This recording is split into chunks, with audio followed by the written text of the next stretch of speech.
Assalamualaikum warahmatullahi wabarakatuh. Saya dari kelompok 10 dengan anggota Khofif Al-Maki dengan NIM A1B1200024, Regina Dwi Lestari dengan NIM A1B1200095, dan Suhaina Baktiar dengan NIM A1B1200031. Baiklah, dalam pembelajaran media pembelajaran Bahasa dan Sastra Indonesia kali ini, saya akan menjelaskan mengenai materi puisi. Sebelumnya, saya akan menjelaskan dulu tujuan pembelajaran puisi terlebih dahulu. Yang pertama, ada siswa mampu mengenali dan merasakan suasana, tema, dan makna puisi yang terkandung dalam antologi puisi yang diperdengarkan atau dibaca. Yang kedua, siswa mampu membaca puisi dan merekamnya di video. Baiklah, itulah tujuan dari pembelajaran puisi. Kita masuk kepada materi yang pertama, yaitu pengertian puisi. Puisi dapat dikatakan sebagai salah satu genre sastra yang menggunakan kata-kata yang estetis dan berirama. Penggunaan kata-kata indah ini bertujuan untuk membangun makna yang berbeda atau menggantikan makna asli sebuah kata. Puisi merupakan ungkapan hati atau pemikiran penyair mengenai berbagai hal dalam kehidupan ke dalam susunan kata-kata yang padat dan penuh makna.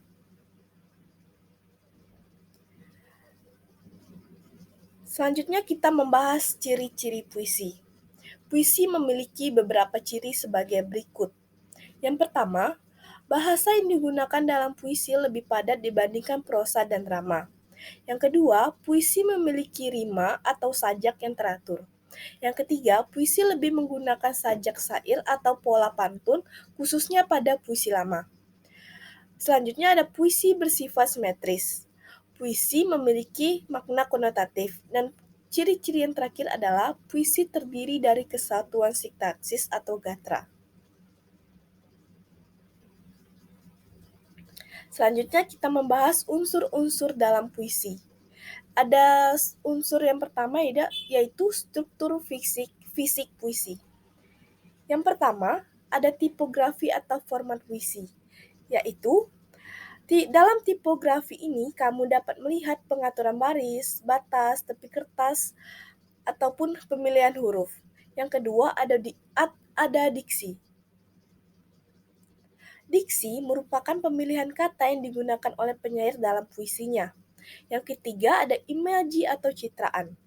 Imaji atau citraan merupakan kata atau susunan kata-kata yang mengungkapkan pengalaman indrawi pembaca saat membaca puisi, sehingga pembaca dapat seolah-olah melihat, mendengarkan, merasakan, atau mengalami hal-hal yang terdapat dalam sebuah puisi. Yang keempat ada majas. Majas merupakan pemakaian bahasa dengan melukiskan sesuatu dengan konotasi khusus, sehingga arti sebuah kata dapat memiliki banyak makna. Yang kelima ada kata konkret. Kata konkret merupakan kata yang mengacu atau merujuk kepada suatu benda atau hal yang berwujud, dapat diraba, dilihat, didengar, dan dicium. Yang keenam ada rima atau irama. Rima atau irama merupakan persamaan bunyi yang digunakan oleh penyair dalam puisinya, dari awal hingga akhir puisi.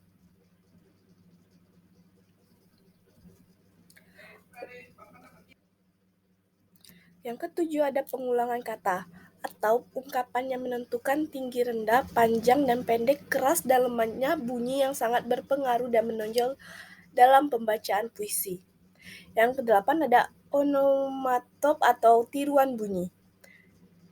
Bentuk interpola bunyi seperti asonansi, aliterasi, persamaan awal, persamaan akhir, sajak berparu, sajak penuh, sajak berselang, repetisi atau bunyi kata, dan sebagainya. Lalu kita lanjut kepada unsur-unsur puisi yang kedua, yaitu struktur batin pada puisi. Yang pertama ada tema atau makna. Tema atau makna merupakan salah satu unsur puisi yang tersirat berupa makna yang ingin disampaikan oleh penyair kepada pembaca. Yang kedua ada nada atau ton. Nada merupakan sikap penyair kepada para pembacanya yang berkaitan dengan tema dan rasa. Yang ketiga ada rasa atau feeling. Rasa merupakan sikap penyair terhadap pokok permasalahan dalam puisinya. Rasa biasanya dipengaruhi oleh latar belakang sosial dan psikologi penyair. Yang keempat ada amanat atau tujuan. Amanat atau tujuan merupakan pesan yang ingin disampaikan oleh penyair dalam puisinya kepada para pembaca. Selanjutnya kita membahas jenis-jenis puisi. Yang pertama ada puisi lama. Puisi lama merupakan puisi yang dibuat sebelum abad ke-20 dan terikat pada beberapa aturan. Puisi lama memiliki ciri-ciri sebagai berikut. Yang pertama, bersifat anonim karena merupakan puisi rakyat. Yang kedua, disampaikan secara lisan atau dari mulut ke mulut. Dan yang ketiga, terikat aturan-aturan yang mengatur jumlah baris tiap bait, jumlah suku kata maupun rima. Jenis-jenis puisi lama ada 7. Yang pertama, mantra. Yang kedua, pantun. Yang ketiga, seloka. Yang keempat, gurindam. Yang kelima, karmina. Yang keenam, talimbun. Dan yang ketujuh, syair. Jenis-jenis puisi yang kedua ada puisi baru. Puisi baru merupakan puisi yang tidak terikat pada aturan-aturan puisi lama, baik dalam jumlah baris, suku kata, ataupun rima. Puisi memiliki ciri-ciri sebagai berikut. Yang pertama, nama penyairnya jelas atau diketahui. Yang kedua, memiliki bentuk rapi dan simetris. Yang ketiga, memiliki gaya bahasa yang dinamis. Yang keempat, memiliki persajakan akhir yang teratur. Yang kelima, sebagian besar puisi memiliki 4 seuntai.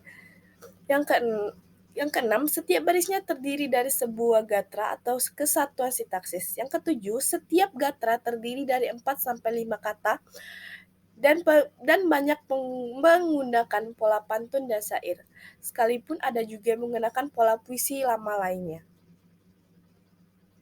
Jenis-jenis puisi baru ada 11.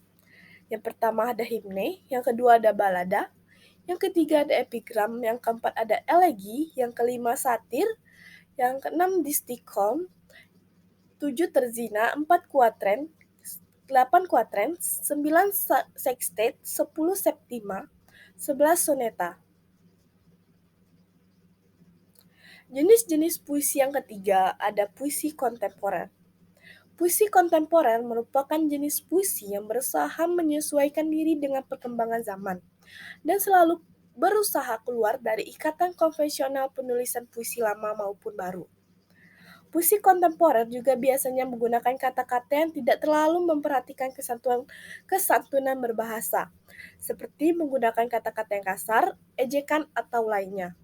Dalam puisi kontemporer juga pemakaian kata-kata simbolik atau lambang intuisi, irama, gaya bahasa, dan lain sebagainya dianggap tidak terlalu penting lagi. Puisi kontemporer juga bisa berarti puisi yang ditulis dalam kurun waktu terakhir. Jenis-jenis puisi kontemporer ada 3. Yang pertama ada puisi embeling. Puisi embeling merupakan puisi yang tidak mengikuti aturan umum atau ketentuan dalam puisi lama maupun baru. Penyair puisi embeling biasanya tidak perlu memilih-milih kata lagi karena dasar puisi ini adalah bermain-main. Yang kedua ada puisi mantra. Ciri-ciri puisi mantra adalah sebagai berikut.